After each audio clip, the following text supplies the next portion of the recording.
afternoon. Thank you all for being here today. I am honored to speak with you for a few minutes about why the HHS mandate is not only bad for women, it's bad for men. It is bad for our children, and it is bad for our country. As you know, the Affordable Care Act allows the Department of Health and Human Services to issue mandates about new requirements for our health insurance. The HHS mandate on preventative services for women includes three very dangerous things.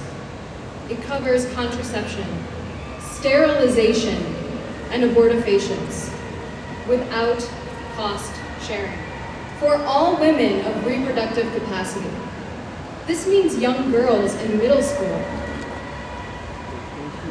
If you do not comply, you will be charged huge amounts of money that will eventually put you out of business, as you've already heard here today. But this is just the beginning. I want to share a couple of other things with you that I think are indicative of things to come. On September 24th of this year, New York City announced that in 13 high schools, they would be distributing Plan B to girls, minors. This means that if our young girls are assaulted or abused, they can go to their school nurse without their parents' knowledge or permission for Plan B. The new healthcare law actually leaves room for abortion coverage. The new national healthcare law states that insurance companies will get to decide if elective abortion coverage is included in their plan. And once they've decided that, then they will charge you an extra charge for the abortion coverage. There's not much room for opting out of that. That now means that the government can force us not only to pay for contraception, sterilizations, and abortifacients, but increasingly also for abortions. These are very serious problems, and not just because of the physical, emotional, and spiritual damage that it causes. I think the problem is much larger. It's a larger cultural problem, and let me explain what I mean.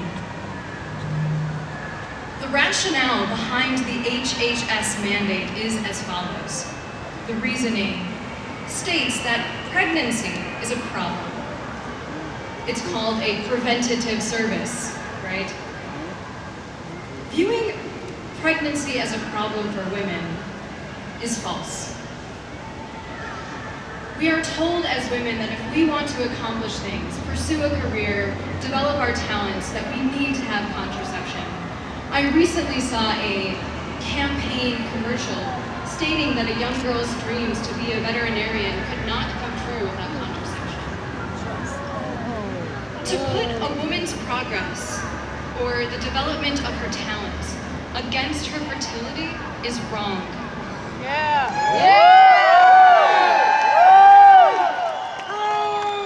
If the only choice we can offer a woman is to choose either developing her talents or her fertility, we have failed.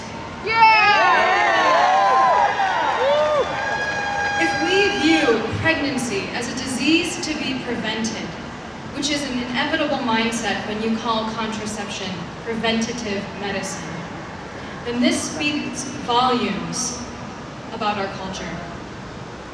Will we choose to view a child, our own child, as a gift or as a disease that needs to be avoided at the expense of your employer, encouraged by your culture, and now mandated by your government?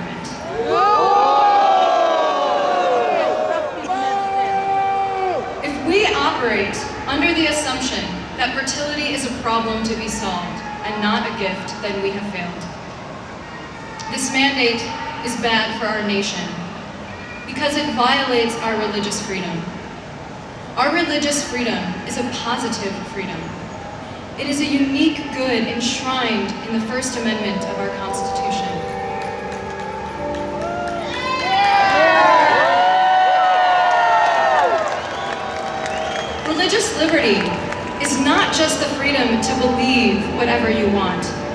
It is the freedom to live, act, organize, associate, and speak in your faith.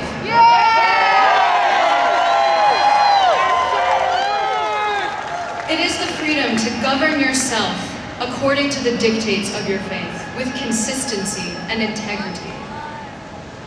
It is a matter of respect for your conscience, for your intellect, for your moral integrity, and for your character. It is, in fact, our first and most cherished liberty.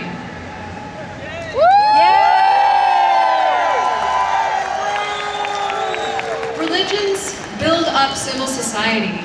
Our institutions like hospitals and universities, these are institutions inspired by our faith.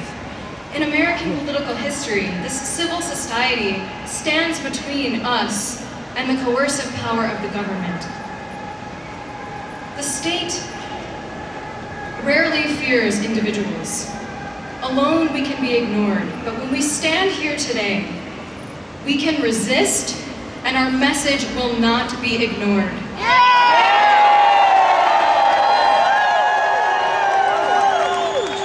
As Americans who stand for religious liberty, we are people of faith, and that faith enables us to give a witness of hope and love to a world that increasingly has lost that vision.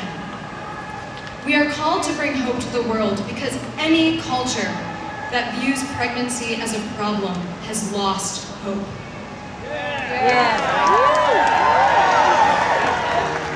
We have the freedom to order our lives according to the values of our faith. And we are called, as Archbishop Chaput has said recently, to love with a heart of courage. That is a love determined to build justice in society and focused on the true good of the whole human person, body and soul.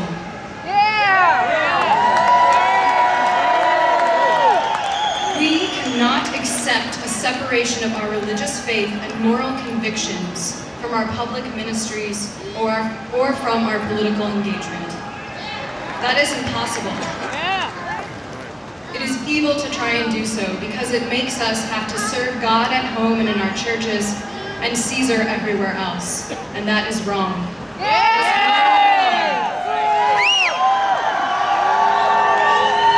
We are people of faith who have no reason to fear or be ashamed of speaking and acting according to our faith. I encourage you all to do just that in this upcoming election. Do not be afraid to take a stand for religious liberty. Thank you.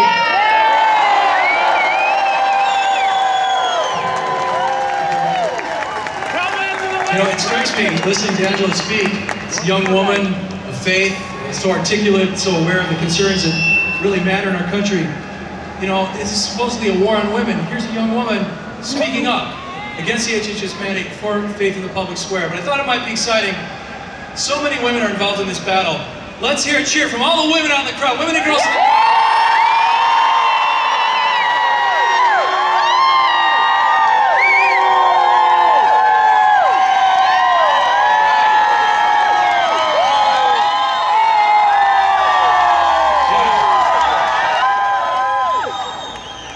As a man, 5 of those women shouting just now are 5 of my 6 daughters. Some of my sisters are here, my mother.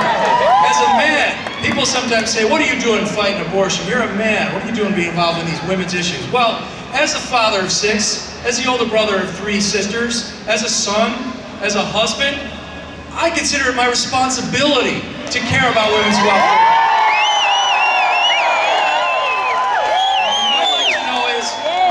I'd like to know if the men out there feel the same way. How about it, man?